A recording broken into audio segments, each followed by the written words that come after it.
I feel like the main thing that each one of us is doing this week is finding out whether or not we're an extrovert, and I can tell you the answer to that question right now. No.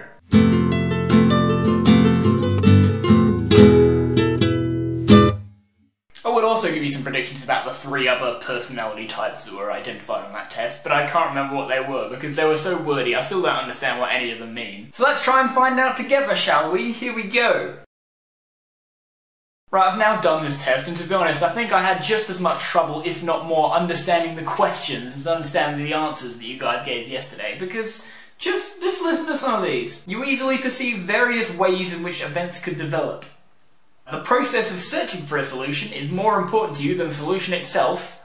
I don't know. I really don't know. I really need these things to come with, like, real-life examples in order for me to understand them. One of them was something like, you react quickly to unexpected situations. Don't know what that means. For example, the phone ringing. And then I thought, well, I know what I do when the phone rings. Why can't they do more of that? I don't know what that says about my personality type. Probably more than the results to this test, though, because just like Hannah, I don't really trust it based on what I've seen so far. I haven't seen the results that I've got yet. I'm going to find out at the same time that you do, so let's go.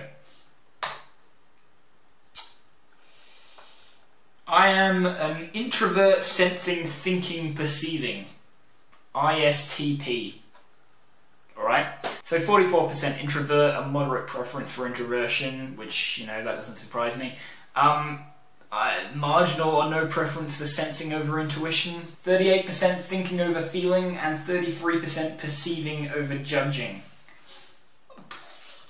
I don't know how to react. Where are the little definitions that usually when you do one of these things it'll say something like, oh, what this means is, but no, there's nothing. It literally just says the numbers of what I got and that's it. Okay, so after about 10 or 15 minutes looking, I found this website that's got quite a detailed explanation of my personality type. I am an ITSP, the mechanic is what they call me. So let's see what they've got to say about me. Quiet and reserved, usually talented at extreme sports. Which is true. ISTPs are fiercely independent and they do not believe in following rules and regulations. They are firm believers that people should be treated with equity and fairness. Although they follow their own rules and guidelines for behaviour faithfully, they do not respect the rules of the system and are extremely loyal to their brothers. Am I Angus Roach still, or Dr. Dre? An ISTP who is overstressed may be overwhelmed by emotions and feelings which they feel compelled to share with other people, often inappropriately, or on the other extreme they may exhibit rash emotional outbursts of anger. But yep, that's true, my YouTube videos are a good example of that. An ISTP who is down on themselves will foray into the world of value judgments, a place which is not natural for the ISTP, and judge themselves by their inability to perform some task. They will then approach the task in a grim emotional state, expecting the worst. Yet this is all true. This is all true. And finally, ISTPs are optimistic, full of good cheer, loyal to their equals, uncomplicated in their desires, generous, trusting and receptive people who want no part in confiding commitments. I mean, it is a little bit like a horoscope, really, isn't it? In that anyone's going to look at that and say, oh my god, I'm a generous, trusting and receptive person. Now Troy, this circle is you.